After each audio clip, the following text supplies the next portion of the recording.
All right. All right. Welcome, everyone. We're here for our Thursday, June 8th, Thursday explorations on the topic of flow state. And we're going to do things a little differently than usual in that rather than yak at you a bunch and then talk after, we're going to start with some talking and then we'll yak at you.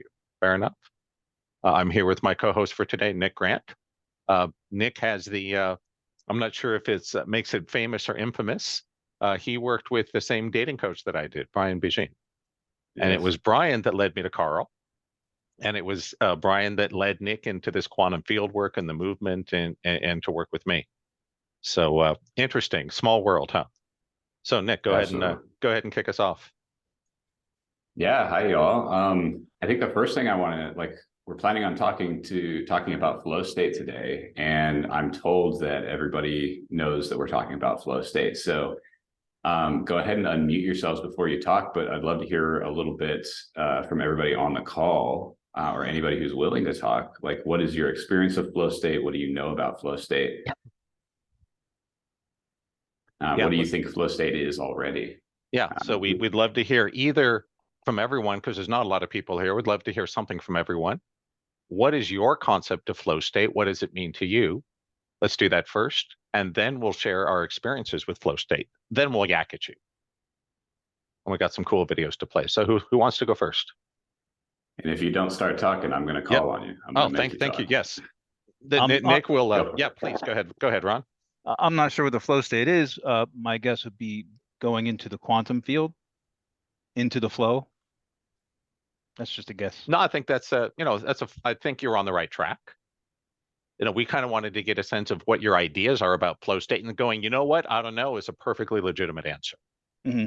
And I love how you take a guess, because the only way we discover truth is by taking a guess. It's actually an inherent part of the scientific method.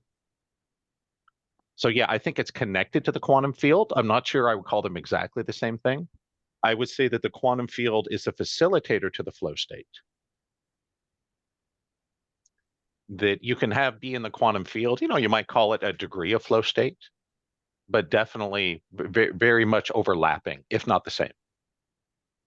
Other thoughts? Greg here. Most of the flow state that I've experienced has been either with long repetition activities, either doing like long form Tai Chi or long runs. The other place that it's happened actually quite frequently is when you're working as an actor and you basically have to stay present in the moment. And when you get a good, probably one of the best examples is if you have a good improv group going. I mean, basically everything is just ding, ding, ding, ding, ding. Everybody's like reading everybody else's mind. For sure. The entire situation is just incredible. It's actually a genius state more than anything else, is what people described it as. I think that's a great description. That in the flow state, we are guided by a higher intelligence, for sure. And that tends to be when we're at our peak performance, our most creative, our most connected, for sure. Yeah, things just end up in front of you. There's actually everybody can try right now. If you just kind of take a moment and just take a breath in and think a smile and breathe it out, and just go ahead and just reach for something in front of you. Just there's something in front of you, reach for it. And you'll find that you'll have something in your hand right there. Your mind will automatically create an instant flow state there. And that's one of the keys to improv. You don't know what you're grabbing, but you grab and then suddenly it's in your hand. It's kind of a fun thing to do sometimes. That's a great description. Oh, I love it. Thanks, Greg. Linda. I'd say it's like when obstacles disappear and you're kind of in a state where everything just happens easily and automatically, and you can do anything, whatever you're doing, much more thoroughly and faster than ordinarily. Yeah, absolutely. That there's a sense of things kind of happen on their own. And I think if you get deep into the flow state, you may black out entirely. Yeah, you don't really notice the passage of time either. Yep. Yes. That's exactly, that's going to be one of my main topics, is the relationship flow state to our relationship with time. To me, that's one of the biggest hallmarks, is it changes the way you interface to time. Love it. Who else is going to share? Mike, please. I've experienced it while writing it, and it's like the rational brain is almost suspended, and stuff like writes itself almost. You're just like, but I've seen it in sports too. I remember when I'm a Red Sox fan, back when the Red Sox won the World Series that year, they called themselves the idiots. Yep. And what they meant was not they were stupid, it was that they were just going on instinct. They weren't thinking about it so much, and just their natural talents kind of came out. Yep. I think that was 2013, if memory serves. They were in last place early in the season and ended up winning the World Series. I think it was 2004 the first time. Was it 2004? Was that the Idiots? I didn't know that. The Yeah, Idiots that was the 2004. Idiots. Okay. They did win in 2013 too. Just shows you how old I am. I can't keep, World Series a decade apart separate in my mind. But yeah, I think it's a great thing that I would say flow state among a sports team is like the flock of birds. As there's invisible intelligence beyond the rational mind. In hockey, they call it 5 men connected. So who else wants to share? Otherwise, Nick will call on you. Sharon, please. Hi. I have not heard of this term before, and I'm assessing that it's like being in the zone. And if I remember correctly, because I've always been interested in trying to achieve this, and if I remember correctly, you talk about having to be in the theta state. Is that correct? That's a part of it, right? Yeah. I would say necessary, but not sufficient. Okay. Well, I'm totally interested in this. Cool. But yes, I would say the zone is a synonym. Yeah. It's exactly the same thing. It's just in the more personal development circles, flow state is getting a lot of press the last 5-10 years. A lot of teachers talking about how to be in the flow state, and it is the same thing as the zone, to my understanding. Nick, what's your opinion? I would say, as far as languaging goes, like the more recent term is flow state, getting in the zone. Mike, you said it, there's more of an instinctual, like being able to just, trust our instinct, trust our intuition, and actually let that part of ourselves take over. And then the experience that we have while we're in that, the names can change over time, but ultimately it's the same experience, right? Yep. Yeah, but I think if not suspension, at least the reduction of the rational mind is a big part of it. That there's more feeling, less thinking. And, what Carl Wolf would say is with his intensives, the effect he was looking for was what he would call the flock of birds. That if you watch a flock of birds, birds have tiny little brains, right? That's why we have the term bird brain. And yet keeping 5, 10, 15, 30 birds synchronized while flying is incredibly difficult. I mean, even the most sophisticated, talented pilots struggle with that. You need supercomputers to do it. And yet birds with these tiny little brains pull it off. Who else wants to share? I can go last. Yes, please. Go ahead, Melinda. The flow state is the original official term used by psychology, and it comes from Mihai Csikszentmihalyi, who is studied this as a phenomenon. And it is generally characterized by immersion in an activity where time sort of stops, and as you said before, the left brain disengages to some degree. And it is also associated with great upliftment in spirit, not necessarily pure joy. It's not the new agey kind of joy, but it's the great satisfaction in doing what you do. And usually it is also associated with unusual insights, at least in science. Yes. That's my. Very cool. That's great, Melinda. Nick, you want to take over? Show us a couple of videos. Yeah, absolutely. I'm going to show. I'm starting off with a short video, and this is. Does anybody know of or have heard of Milton Erickson?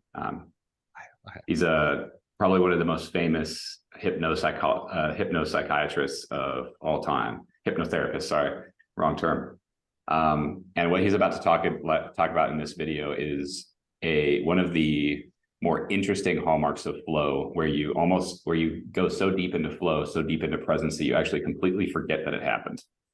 So I'm going to go ahead and take over the screen right now, and we'll just watch him talk for a moment.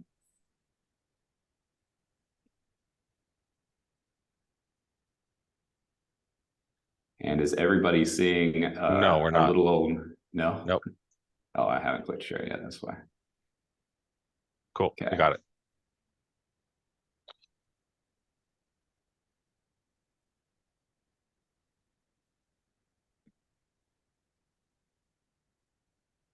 Nick, I think you didn't share sound. Let me turn that up. When you share screen, there's a little button you have to click for share sound. Okay. I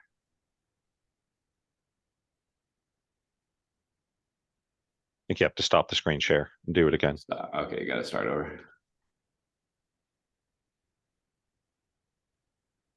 Sorry, guys, I haven't shared a video screen before. Let's see. There it is. That's okay, neither have I, and I don't have a clue.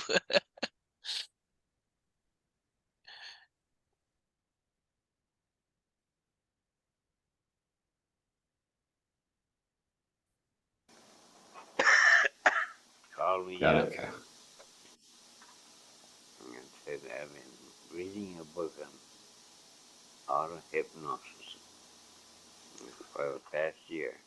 I spent 2 or 3 hours a day studying that book and following directions completely. I can't put myself in a trance. I said, Joan, you are my patient, 1950. And your contact with me then should have told you I have enough common sense to call me again. And the book you've been reading is probably the Bible. That's right. And all those books on self-hypnosis are nothing but trash. What you've been trying to do is consciously telling yourself what to do and how to do it. You are making the whole thing conscious. Now, if you want to go into auto-hypnotic trance, set your alarm clock to ring in 20 minutes. Set it on your dresser. Now sit down and look at your image in the mirror. I got a call next day. I wound the alarm clock and set it. I sat down and looked at my image and the alarm rang. I thought I'd made a mistake. And this time I was very careful to set it to ring in 20 minutes. I put on the dresser and sat down and looked at myself in the mirror and the alarm rang. And this time the clock showed that 20 minutes had gone by. In other words, you don't tell yourself what you're going to do in a trance state. Your unconscious mind knows an awful lot more than you do. And if you trust your unconscious mind, it will do the auto-hypnosis you want to do. And maybe it is a better idea than you had. Oh, I love that. Everyone notice the title of the video? Awakening through auto-hypnosis. Interesting, huh? Very interesting. Yep. So that's a fun thing you guys we can all try at home later. Set your timer for 20 minutes, look yourself in the mirror, and let's see what happens. Yeah, be ready to see some very wild, experience some very wild things. My experience with mirror work, it always leads me to see things that I did not expect to see and literally feel stuff in the space. It's very psychedelic. If you've ever done anything like Absolutely. They'll warn you, it took me years just to get over wanting to punch the mirror because I hated the guy I saw so much. But that has its own therapy too. With awakening, you'll start to disengage from identifying as the man, the woman, and that will open your heart. You'll have a lot more compassion for the human in the mirror, and then you can go a lot deeper. Do you have any more videos to play for us? Yeah, I've got another one. I'll just play a short little clip of it. Cool. And it's a guy who's riding down the mountain bike path. And this is something that takes at least a certain amount of flow in order to do correctly, because this is where like the type of flow that I would consider like the pressure of the moment actually puts you into flow state. Because if you take your eyes off the road for just a second or off the trail for just a second, you can crash, and it's a very high stakes moment. And so this is a different way to induce flow, is through, you know, high speed, energy, adrenaline, that kind of thing. Yep. Can everybody see this? Yep. Looks good. Yeah.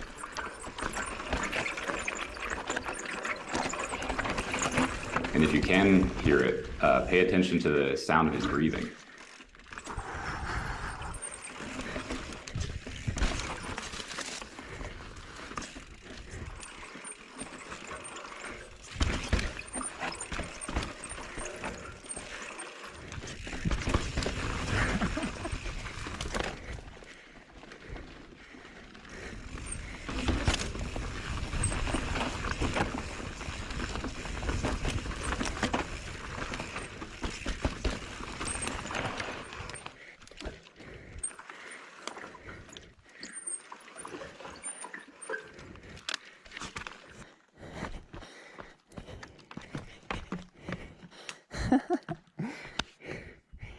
Cool.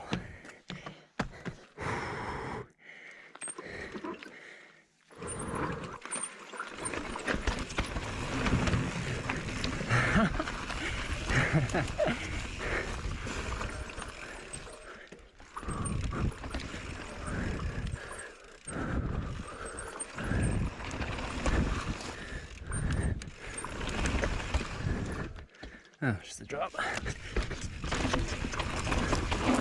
Joys of riding a trail for the first time.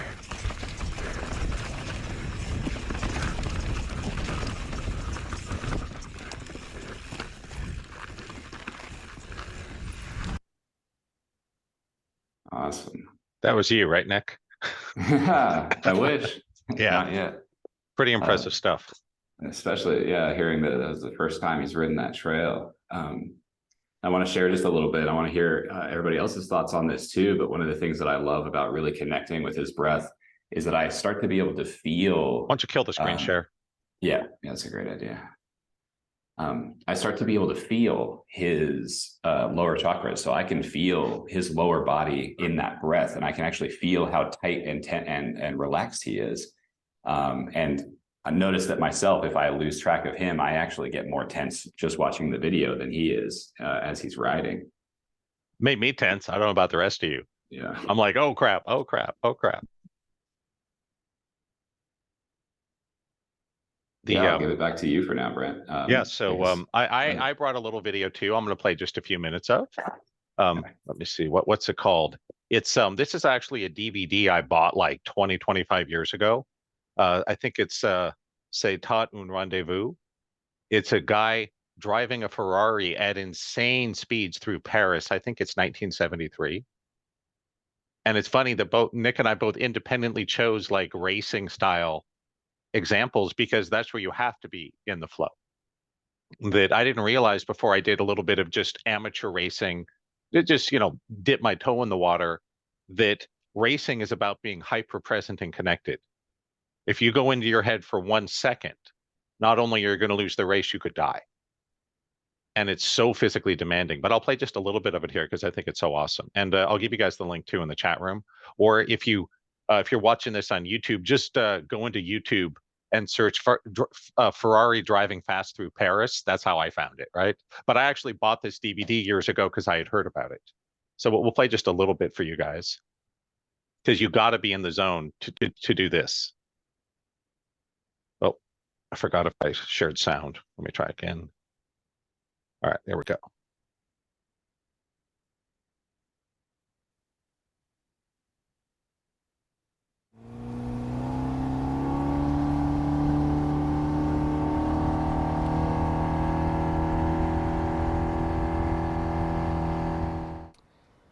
Paris, France, August 1976, just before dawn.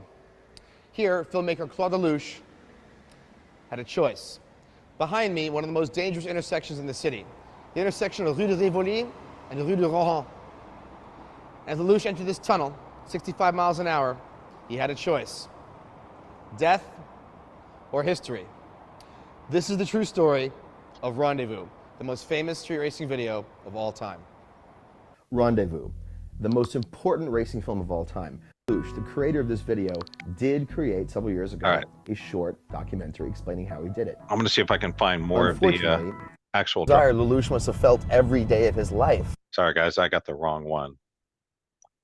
Let's try this one. Fastest driver through Paris. I had it the other day. Let's see if this shows. I'm sure you understand. We're now passing the intersection where Lelouch came up upon a bus in the left lane and went against head-on traffic. Never mind, I grabbed the wrong video. Well, I'll try to find it next time Nick is talking. We'll play it at the end. But it's really cool because, again, you got to be in a flow state to pull this off. If you're not, you're basically toast. And so what I wanted to talk a little bit about was kind of Brent's perspective on the flow state and a little bit on how it relates to the quantum field. And I think the most important thing all of you already touched on earlier is that in the flow state, the conscious brain, the rational mind, disengages and takes a back seat. And as Milton Friedman said, your unconscious mind is way smarter. It knows so much more. That your conscious mind is nowhere near capable of doing this. But again, birds can do it, right? They have a tiny little brain. And you can see a flock of, half a dozen, dozens of birds that move in perfect synchrony. And when we're in the flow state, to me, the most important thing, what I would say is our relationship to time. And I think this is really interesting. Anybody familiar with Michael Brown and the presence process? Anybody? It's he's been pretty well known in the self-improvement world. Am I the only one into Michael Brown? Wow. That's okay. That's part of why you're here, right? To learn this stuff. And in his book, The Presence Process, what he talks about is that really our relationship to time is a measure of how much our ego is holding on and running our life. That when we're very much in the flow of time, thinking about time, when is it now? What do I have to do next, right? In that sort of left brain mode, then we're very much in the ego and we're at the effect of time. And a lot of us are at the effect of time in various ways. We have a saying in our culture, TGIF. Anyone know what that means? I know Nick does, but I want someone else to say it. Thank God it's Friday. There you go. So why is that? That's just a part. I'm not saying it's a wrong saying, but it's an example of being at the effect of time. Saying that, well, if it's Friday or Saturday or Sunday, when it's the weekend, when we're not working, then we can be happy and look forward to it. And it's interesting that as we go through this awakening and embodiment process, one of the things that tends to happen, and I'd love to hear from the group about this, is if you're a total head case like Brent, as you start to embody, you may slip a little bit in regards to timing, to being on time for sessions. And it's a little terrifying because I used to be the kind of person that always knew when it was, never missed anything, right? For a long time, I didn't even need to keep a calendar because I'm just so obsessed with time and when it was and what I had to do. It seemed inconceivable that I would forget about it. But as you start to get more into your body, to move to a higher vibration, it gets harder to stay on schedule. I'm not saying impossible. We just need to use more external aids, such as timers and reminders and alarm clocks, right? Because it's easier for you to get lost in the moment. And so Michael Brown's teaching, which I want to share here, which I love, is that the more you're aware of being in time, the more you're in the mind. As you come out of the mind into the body, into the quantum field, your awareness and thought about time decreases.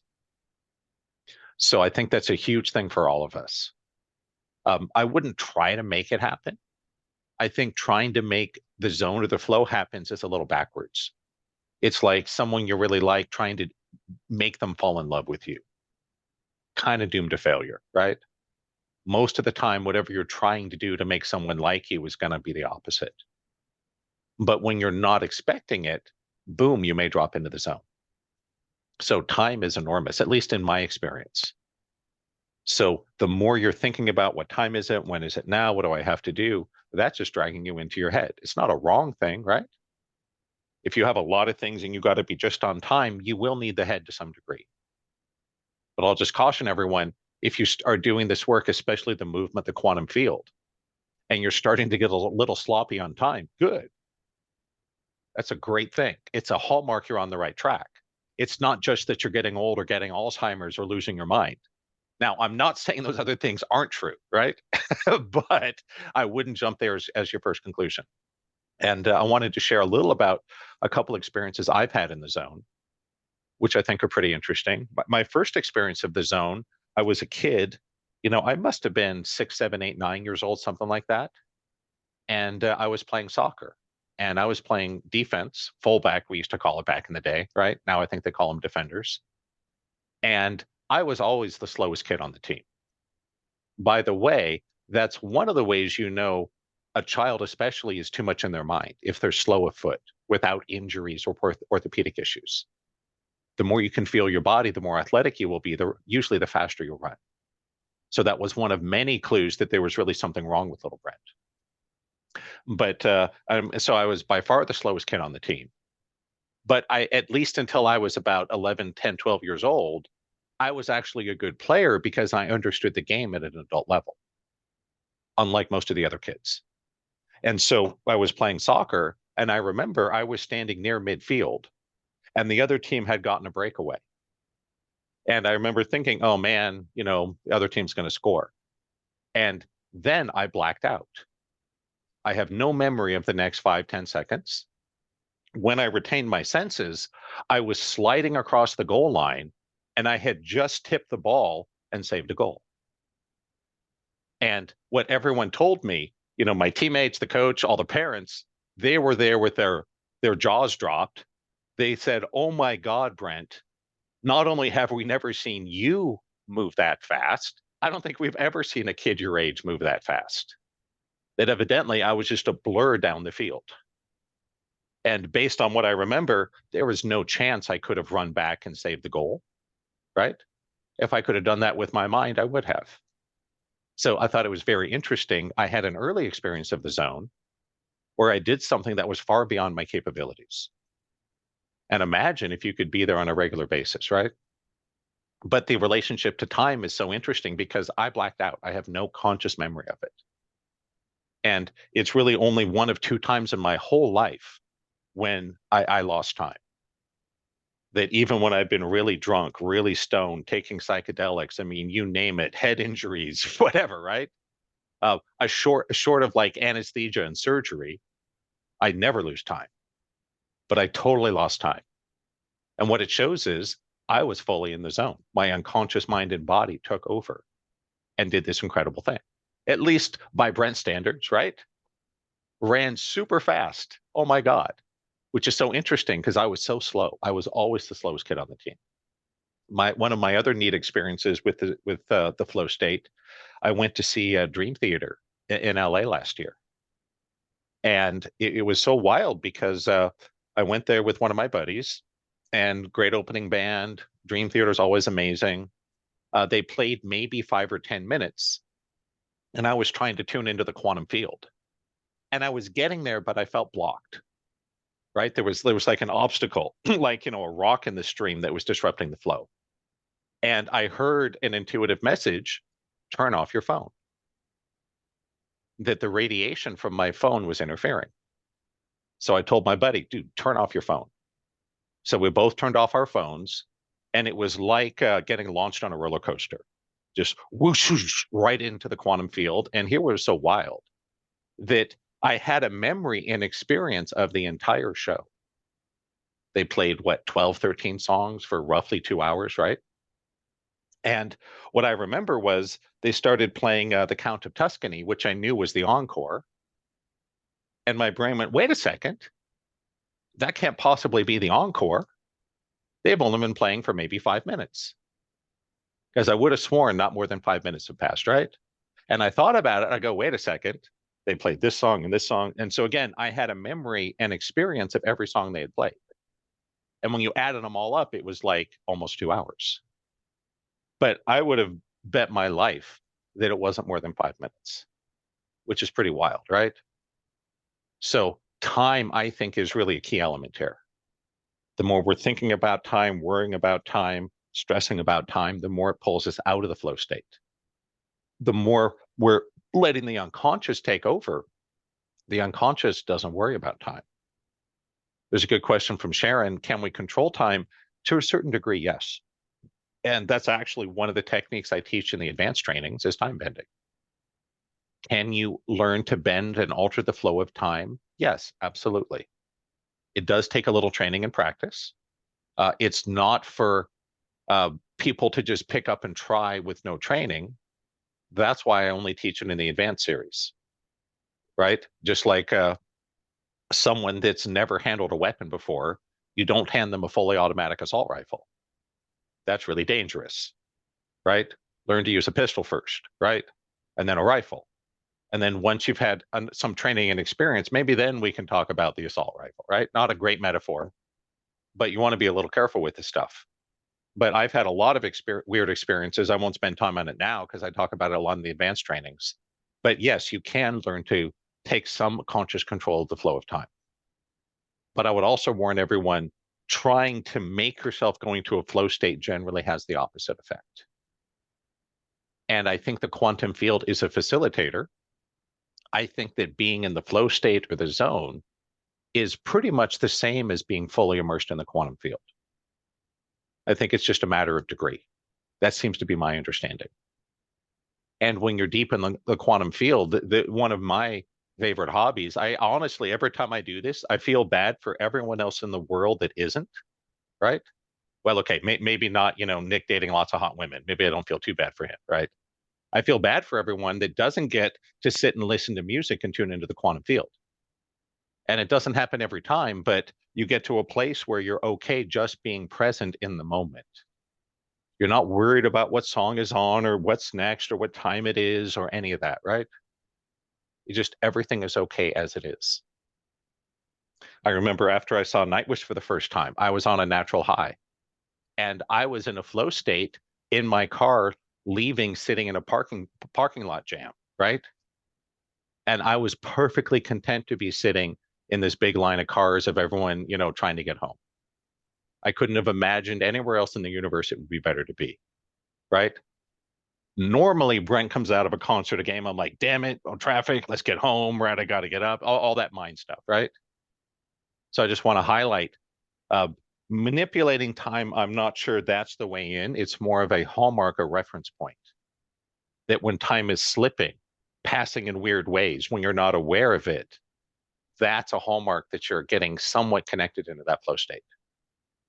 And I know Nick had a few things to say, but first, anyone have comments on what I just said or want to share their experience of a flow state? Yeah, Melinda, please. It's not so much the experience that I want to share, but to comment on your soccer experience. Mm-hmm. So it turns out that according to the original theory, in order to achieve flow state, you need to have two things: high level of skill for the person, mm-hmm. and a matching high level of challenge. That's fascinating. And when these two meet, then you are performing to your highest ability and you access the quantum field. Yep. There's actually a neat graph that I'll post the link. Let me give you a co-host if you want to share. I just posted the link if you can pull it up. Yeah, sure, I'll do that. Let me share with everyone.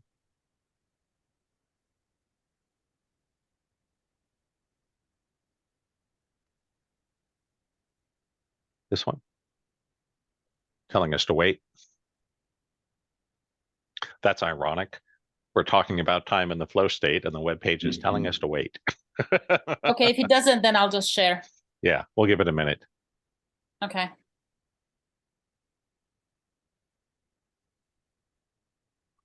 Never mind. Yeah, let me co-host you. Yeah. Right, go for it. Must be a slow website because I've got a supercharged computer with a supercharged internet line. Thank you.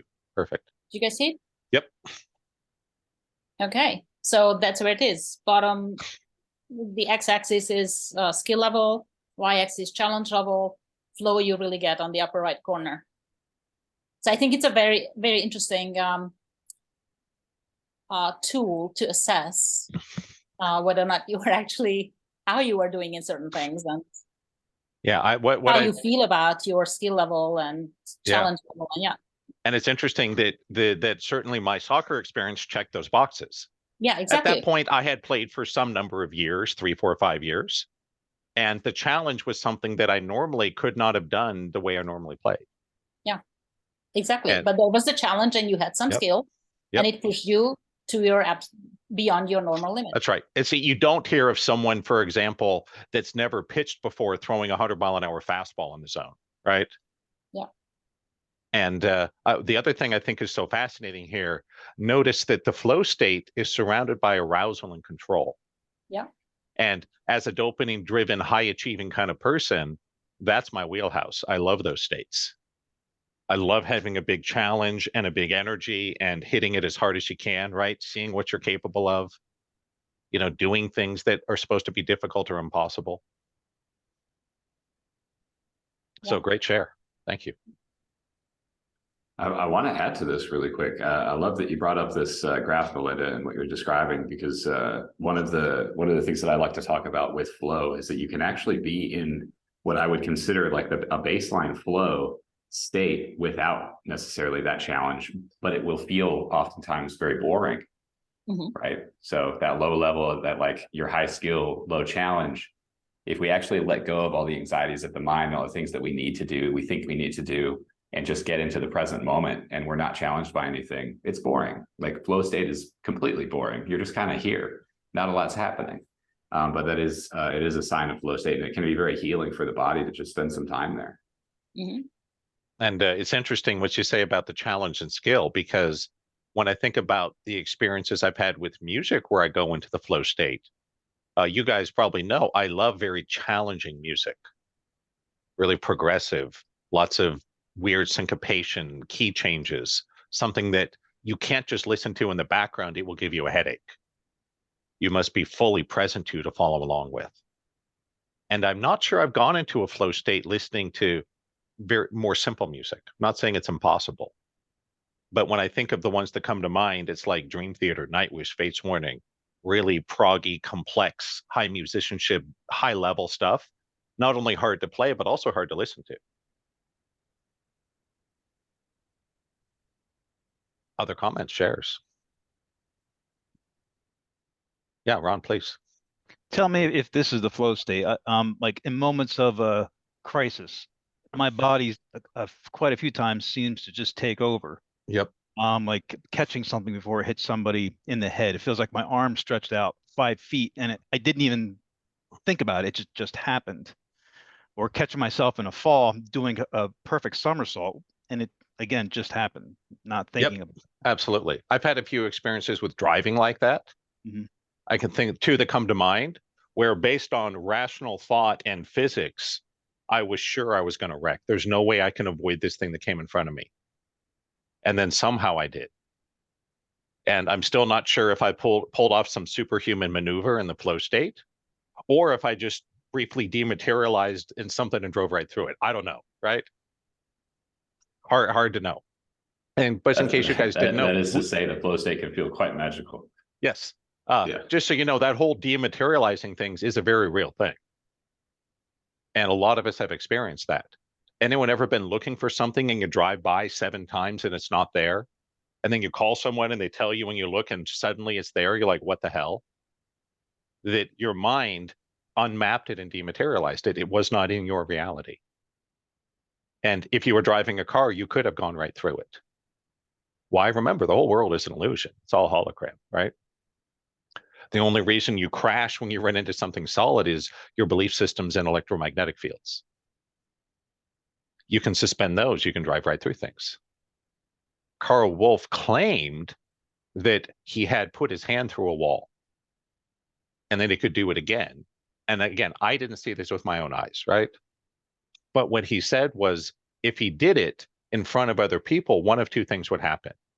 He said most people, it would just, their brain would map it out. They just wouldn't see it. And that fits with, did anybody watch the recent Novas? There's some AIers here on the brain and perception. Fascinating stuff, right? It makes sense that especially things out of the periphery, your brain isn't building that based on what it's actually seeing. It's basing it based on the past and the future and extrapolation and expectation. So if you see someone put their hand through a wall and you're not expecting that, your brain will just map it out. That you would just see Carl just standing there as he stuck his hand through the wall. You wouldn't even see it. Anyone know what the other thing that might happen is? If you watched someone put their arm through a wall? He said 95% plus, your brain would just map it out. The other 5%, you go nuts. No joke. That you would have some kind of massive psychotic break. And this did happen to one of his students early on. And the guy went from, I think he was a lawyer with a job and a Porsche and a trophy wife and everything, to being a homeless bum and a wino on Skid Row. But according to Carl, he did recover. It took about 15 years. But Carl pushed him too far into the zone, and his mind broke. And that's why Carl said, that's why I don't put my arm through the wall on Wednesday nights. Interesting stuff, huh? Very interesting, and something that that brings up in me is just this endless sense of like curiosity. I always find myself being very curious of my experience, what's possible that I don't know it's possible, and just test it out and find out. And I don't need to. I find oftentimes that I don't really need to claim to know anything objective or prove anything, but it's just like, what do I know within myself and my experience and my relationship with the world around me, and does it work? Does it work for me? Does it bring me joy? Does it bring me results? And that tends to be what I go for. Then it helps avoid situations where, I might need to attempt to prove anything to anybody else that, I know well for myself. And it avoids potentially driving other people crazy by showing them something they aren't ready to see yet, if that's actually possible to do. Yep. And that's the only reason you don't just overwhelm us with your pure magnificence, right, Nick? Yeah. I keep it damped down. Yeah. all the time. Especially when you're dating, you don't want to let too much out on the first date, right? They chase me like zombies. I have to keep it. It's crazy. Yeah. A whole lot less dramatic experience of being in the zone is I've done it before several times, writing reports for work. It'll be like 3 or 4 in the morning, and I've written this. I didn't even notice time passing. I didn't even get up to do anything. I just wrote on, and it was really good. And I had no idea that much time had passed. Yep. There's that time relationship again, right? Yeah. And I love how you said, wow, this is really good. Yeah, it was good. Yeah. It's interesting. I mean, I think channeling is certainly flow adjacent, if not very similar, right? That, little secret for you guys. Sometimes when you guys ask me questions, I don't actually know the answer, but I channel the laws. That's one of Brent's little powers. And we all have this stuff, right? If you guys haven't discovered your superpower, keep at it. You will. We all have these crazy little superpowers. And I was told, what's that, Nick? I was going to say, I have another question along this line. Has anybody else done any writing from this automatic place? Writing? Yeah. The automatic writing, and felt it afterwards, felt how deeply emotional and connective it is compared to conscious writing. Yeah. And in case you guys didn't know, Conversations with God was all automatic writing through Neil Donald Walsh. He basically woke up in the middle of the night, was ranting at God, and started hearing answers and started writing it down. That's where the books came from. And they're phenomenal books. I mean, life-changing good, I think, right? I love his work. It's incredible. Probably much better than Neil could have written through his mind and ego. Sharon, please. So if we know this exists, how do we use this in our life more frequently? Yep, good question. I got some answers. Nick, what's your answer? Yeah, I'm going to jump in, and I'm going to really quick, and I'm going to say you're going to definitely stop using the word use. Yeah. It's like primarily the first thing. And I'm like, the main 3 things for me is, the first step is letting go of time. If you can let go of time, you're going to end up in flow, and you won't necessarily even know you're in flow, because it's going to be so, like I said, boring. You're just going to be here and you're going to be present in your normal state of consciousness. And then after that, you're going to start waiting for your subconscious or body to move you. And that can take days, hours. It can take anywhere from hours to weeks. David Data speaks quite a bit about this. He's an excellent spiritual coach. And he talks about sitting in a tent. He says, the first time you want to find yourself spiritually, he says, sit in a tent and don't do anything until it happens to you. And you will find that the flow is not what you thought it was. It doesn't require any control. You don't use it, you let it happen. And then the third state of it is becoming so immersed in your sense of the present moment, which is letting in everything you see, letting in everything you feel, taste, smell so deeply that you can't help, you can't concentrate on time anymore. And then you can be into states where you will feel like you're consciously controlling, but it's actually just happening to you. Those are absolutely amazing. Those are my favorite states because I feel like I'm in control, even though I'm actually just a passenger. Yeah. Absolutely. So yeah, I'd say step number one, don't try to make yourself go into flow state. Right. And so it's like Fight Club. Don't talk about it. Right. Don't talk about Fight Club. And it's difficult because the flow is an inherently feminine dynamic, to my understanding. And so it's very much akin to embodiment. Trying to make it happen, use it as a tool, isn't going to work. But we can use the rational mind to understand, facilitate conditions. So that should be familiar to those of you who've been through the level 4 training. When we go into the quantum field, we can facilitate the conditions as Nick described. And I would say for a lot of us, falling in love is a good example of that. It's not something you can consciously control or make happen. It kind of finds you, doesn't it? That's Brent's experience, right? Love finds you. A lot of the time, it's a bad time or the wrong person. Because love doesn't care if they're married or have kids, right? Love just is love. And it can be automatic. And it's interesting that what I found with music, one of the reasons I love music is, for Brent at least, it's a great entry point to the flow state. Because for most of my life, I went to concerts and I kind of stand around waiting for them to play the songs I liked. Right? You notice the relationship to time there. Gee, when is the band starting? Gee, I'm a little bored. Oh, this song sucks. Go up into your head, think about something else. Gee, I hope this play this other song. When are they going to play that? Oh my gosh, concert's almost over. What do they do for the encore? And that's okay. There's nothing wrong with that. But starting around, 6, 7 years ago, I remember the first time I saw Serenia. It wasn't even Serenia. It was one of the opening bands. The whole night, I was just grooving on the present. Not worried about what band is playing or what time it was. No idea if I like it or don't like it. There was no judgment going. I was just hearing the music with my whole body. And can't get there all the time, but I found that's a good entry point. But again, find the one for you. We're all wired differently. Nature is another good entry point. Melinda, please. Yes, also a good entry point are hobbies that require something to do manually. Sewing, painting, woodworking, something where you need both sides of your brain. And you can, if you are skilled enough, then you will get lost in it. Yep. And I'm going to add in one more entry point really quick. And this might be helpful for you as well, Sharon, is Brent, you mentioned this, conversations with gods. You can converse with your subconscious. You can absolutely ask questions. You will feel, once you start to feel your subconscious and your awareness, like your greater self all around you, below, above, everywhere around you, and start to have that conversation, that very deeply personal conversation. One of the most enriching relationships I think a person can have.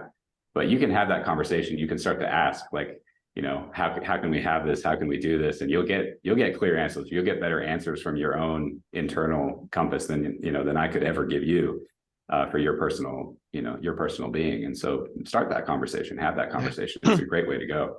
Yeah. Nature, I'd say, is a good entry point for a lot of people. Another entry point for me, being in the ocean when I'm bodyboarding or when I used to surf.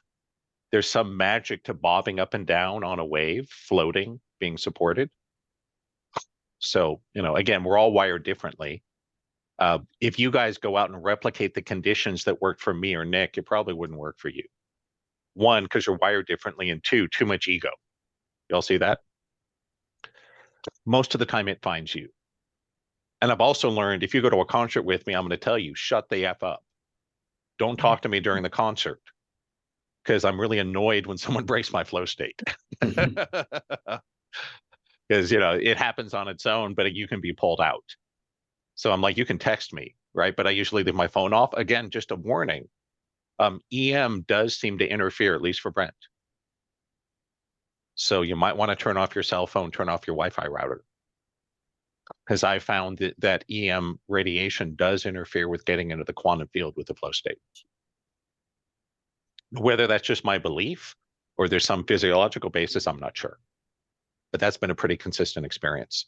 And yeah, I was mentioning about how a lot of the time when I'm doing sessions or teaching, I will say things that I don't actually know. And the coolest thing is every time I double check it, it's almost always correct. It's pretty wild. And Terry had told me, yeah, Brent, you're a natural channel of the laws. And this is why I was a terrible engineering manager, because people would just show me something and I'm like, what's wrong with you? How can you just not know the answer? Because to Brent, it was easy. It's like you look at it, it's like the answer is screaming at you. Why don't you see that? And just everyone has that kind of superpower, though yours may be of a different nature. Right? Maybe you're really good with animals or children or plants or crystals or the weather or whatnot, right? Terry O'Connell was great with the weather. And it's funny because she was a total city person. She wasn't a nature person at all. But one of her nicknames was Mother Nature because she could control the wind and the weather and call down lightning bolts in a storm. It was pretty wild. And it was something she wasn't really looking for. It was just there, right? So you all have it. Just a matter of finding it. But yeah, it's cool how, you know, I just hear something, I go, I'm not sure what the answer is, blah, blah, blah, blah, blah. And I'm sitting there going, wow, this is interesting. Mouth is moving, words are coming out, right? Saying things you don't actually know. And there's something along this line that I want to add in there. If you're, continue. Yeah, absolutely. About that, like the sensation of being able to control things like the weather. It's like, I forget who asked it, but somebody was asking about time dilation or time control. And yeah, Sharon, the time difference, there's actually been quite a bit of study with how late the conscious mind receives the information or the impulse of body movement. And it can be upwards of 6 seconds after the initial firing of the lower brain, like the basal brains. And so this is something where, like, if you're constantly living in a conscious life and then you see somebody in flow state, it will seem as if they are controlling something simply because they're actually letting go so much that they're getting connected with the actual present time. And your conscious mind is 6 seconds behind. So you're receiving the information so much later. Yep. It's interesting you say that. One of the things I learned in Aikido, this is one of the more advanced techniques. Anybody familiar with Take Sensei, Matsuoka Sensei? Cool. Anyone know Take Sensei's more common name? You know him as? Steven Seagal. Yep. Oh, he's legit. He turned into a giant lazy asshole movie star, right? But back in the day, he was legit. And this is what, because my ex-best friend Josh was one of his elite students. One of the few that he taught personally.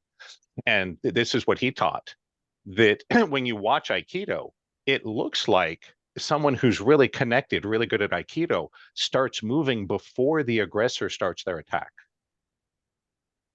And the exercise I did with Josh, which is so wild, and again, you might need a little training, but it's not that hard, is you come in with a showman attack, which is basically you just bring your hand up and chop it down on someone, right? Of course, no one would do this in a street fight. It's meant to simulate a weapon, right? And what they taught was you just stand opposite someone and you feel the pressure of their energy pushing against yours. And when you feel that pressure drop, you move forward. And when you video record it and watch the recording, it looks like you start moving before the attack even starts, which is wild. I think that's the same thing we're talking about here. Yep. And I did this and we watched the video. I'm like, oh, crap. It really did. You go and, freeze frame one frame at a time, it looks like you start moving before the attack even begins, because it's being energetically transmitted. And if you know what to look for, you can feel it coming. And a really high level Aikido master can do that not knowing what the attack is. So if you watch, someone like Osensei Morihei Ueshiba, the founder of Aikido, it looks fake. But there's like 7 guys coming at him. He's throwing them all around, right? I've been thrown across the room by 70-year-old 5-foot-tall Japanese man, and it's not fake. Brent's experience, no, it is not fake. But they are in the flow state. It's a suppression of the rational thought. What Carl Wolf would teach is when you're using your rational mind, there's at least a 10 millisecond delay.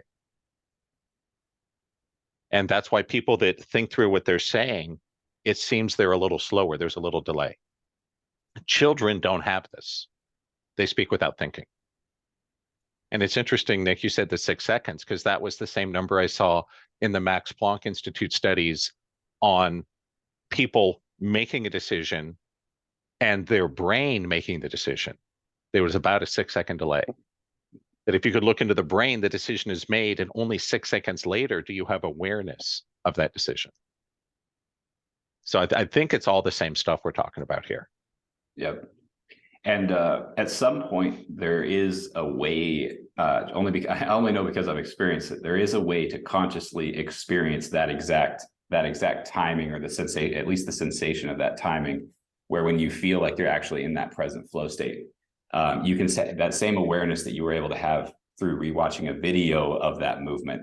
Mike Tyson actually talks about this too. Like where you focus is not, you don't look at somebody's eyes, or their face, because their face isn't going to attack you. He says he looks right at their chest or their stomach, because that's where the impulse comes from. So his body will actually respond from the correct place. But you can find that place within yourself as well. And it will feel as if you can read people's minds, because most people, you'll notice, won't make the decision or let themselves move until it has gone all the way to conscious. But you will be able to respond well before it's gone to conscious. And so it will feel as if you're ahead of the curve, or if you're reading minds, you're able to see people's moves and kind of project people's moves before they actually let themselves make the move. And that's exactly what Aikido masters, what Aikido masters look like. It looks like they're moving before the attack starts. So your brain goes, it's a trick, it's choreographed. Maybe some of it is, but Brent's experience, having been thrown across the room by Aikido masters, was not fake. I didn't tell him what I was doing, right? And at the time, I had a black belt in Taekwondo, so it's not like I didn't know how to fight. But they could feel it, and little 120-pound, 5-foot-tall, 70-year-old Japanese man throws me across the room. And not just me, but like 4 other guys do, right? It's pretty incredible. It's really obvious when we watch like some high-level MMA as well, because the guys that are on that level where they're that much in presence, they look like they're just playing. They're just out there just making jokes with the other guys, because they can sense so much more. Even if it's half a second before, like in a fight, when your fist has to hit the other guy's face before his fist hits yours, like a half a second is a long time. Oh yeah, half a second's a long time for an elite fighter, for sure. Yeah. Other shares, comments? Yeah, I think this is fascinating stuff. Does anybody have anything, as we've been talking, as we've been going through this, anything has come up for you? Any new awarenesses, any new intuitions? Like what do you want to do? Like, how do you want to explore moving forward? Does anybody have anything they feel excited about or interested in right now? Yeah, Mike, please. Yeah, just less watching the clock. I know what you mean about time just being suspended, so it should be easy enough to. Yep.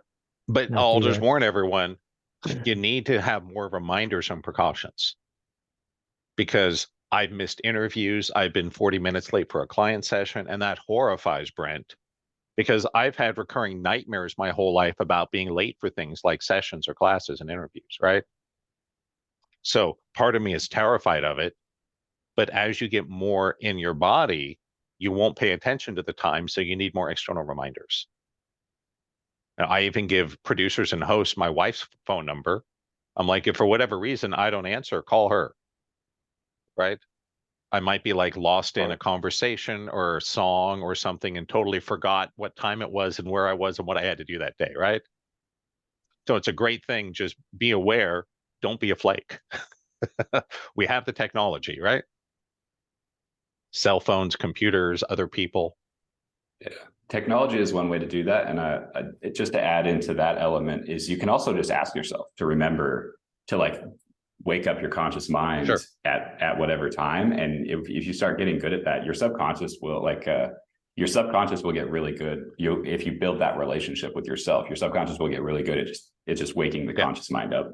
I set my alarm clock almost every night, but I only needed to wake me up maybe once or twice a year. Just because my brain's gotten really good at waking me up when I go to sleep. I'm like, okay, brain, we need to get up at 7:30. And way more often than not, I wake up, it's like 7:31 or whatever, don't even need the alarm clock. So that's a good way to get started. Again, I'm not saying ditch your alarm clock, keep it as a backup. But you just tell yourself when you need to wake up. I think you'll be amazed at how often you just wake up at just the right time. Anybody else having any inspirations? Yeah, anything else to share? Otherwise, we're a little past an hour. We'll wrap up, but we'll stay on if anyone has more shares or questions.